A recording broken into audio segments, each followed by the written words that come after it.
Welcome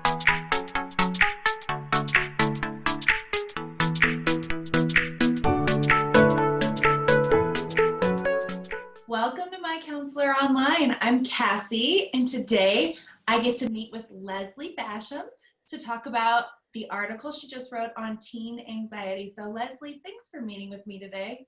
Yeah, thanks for having me. Yeah, it's a pleasure. I'm excited. This was your first article as part of the team. Yeah. So I was excited to read it and get into it. And just talk a little bit about the article. Who did you write the article for? For parents or for teens?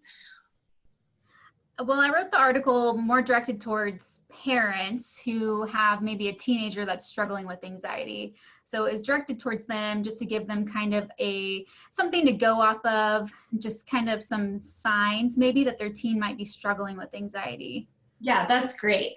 As I was reading it also, I was thinking, oh, this could be helpful for teachers or for other folks in like a mentorship type role as well. So I thought it was a really good just overview of teenage anxiety, and even for teens themselves, I was thinking, opportunity for them to kind of get a feel for, is what I'm feeling normal? Is what I'm experiencing normal? So it was a really valuable article on the topic of anxiety. And one of the things that you mentioned about anxiety in your article is it is normal. Yeah. Talk about that. You talk about the purpose of it. Tell me about that. So I know anxiety, when we think of that term, we don't like it. We don't like anxiety, but it is. It's normal. We all experience it, and it can be healthy in some ways. It kind of motivates us to meet deadlines. It propels us forward to get to appointments and things like that. So it can be healthy. So yeah, it's normal. We all experience it, but there is a point to where it becomes unhealthy. So that's kind of what the bulk of the article is about, is when it becomes unhealthy. So what does normal anxiety look like? Like normal anxiety would be like, for us, like for an adult, maybe like I have a big task at work that's coming up and I'm kind of anxious about that because I got to give a presentation and so I'm nervous. So that's pretty normal. Or I have a doctor's appointment coming up and I'm nervous about the test results and what that's going to be. For a teenager, I have a big test coming up and I've got to study for that, and I'm a little bit nervous about that and what the results of that might be. So those are just some examples of what normal anxiety would be. And for anxiety and what would fall under normal, we should be able to still function and to deal with those things in ways that are healthy and still be able to get to the appointments and to take our test and it shouldn't affect our normal functioning. Yeah, that makes sense. That's a good distinctive. Yeah. Which leads me perfectly into what I wanted to ask you about next. What would abnormal anxiety look like? Yeah, so kind of how I would make a distinction between the two would be if it starts impacting our daily functioning. So, if I'm really anxious about a test that's coming up, so I can't function to the point where I'm not wanting to go to school, I'm maybe staying in bed, or I am refusing to go to school because I'm so nervous about this test coming up, so I can't leave the house. Or I'm so anxious about a big presentation at work, so I'm calling in sick because I have so much anxiety around this presentation. Things like that, that would be impacting my daily functioning. Yeah, that makes sense.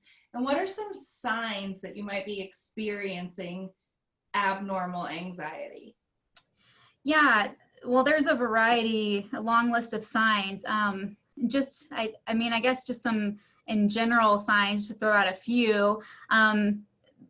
There could be some physical symptoms, like you could experience like some stomach aches, like your stomach could get upset. You could experience like a knot in your stomach, or you could experience like a headache. You have a headache because maybe you have so many thoughts racing through your mind, and so it causes you to kind of get a headache. Or there could be sleep disturbances. You're not sleeping as well, or maybe you're noticing that you're waking up frequently throughout the night. You're not getting as good quality sleep. Besides those physical things, there's other things like obsessive thoughts or excessive worry. Things like maybe you're isolating yourself, withdraw from things that you used to be really interested in, activities you used to really enjoy. So there's, like I said, there's a long list of things. Those are just a few that come to my mind off the top of my head.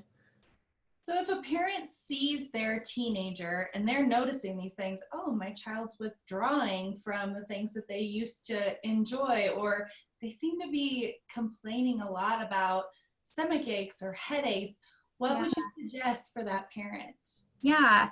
I would suggest, if you're, obviously you want to take a look at, put them all together, just one thing might not mean that it's anxiety. But if you're noticing a few different things and you're noticing it's impacting their daily functioning, I would suggest seeking help and reaching out to a primary care physician or a mental health counselor, and just seeking advice and asking, for help, and someone to come alongside you and kind of give you some wisdom and guidance in that, so that it doesn't escalate to the point where it's out of control. Yeah. What if your teen, for parents just in general, if your teen comes to you and they're saying, there's all these things going on and all this and this and this and this, I'm just thinking, like, as parents, we want to fix it for them. Yeah. Is that going to help? Yeah, so one of the things I talk about in the article is, I think that is the natural tendency as a parent, is you want to fix things, or you want to offer advice when they come to you with these things. Because I think especially teenagers, for teenagers, that they come to you with these things, and as a parent you're like, you want to fix them, but I think the important thing when teenagers come to you with these things is to just listen and to be really empathetic about the situation. And I think that's just really important, to just show that you care and that you understand and that you're there for them. And I think that just creates a safe environment for them to be able to open up and to share those things with you. Yeah. And I think the other part of that goes beyond that is just to not overreact. I think sometimes when a challenge. Yeah, it is a challenge, because I think it's easy for us when we're on the outside to maybe be judgmental of the things that might be stressing them out or causing them anxiety. It may seem like something very little to us, or we may look at it and say, why is this, this is something that shouldn't be stressing you out.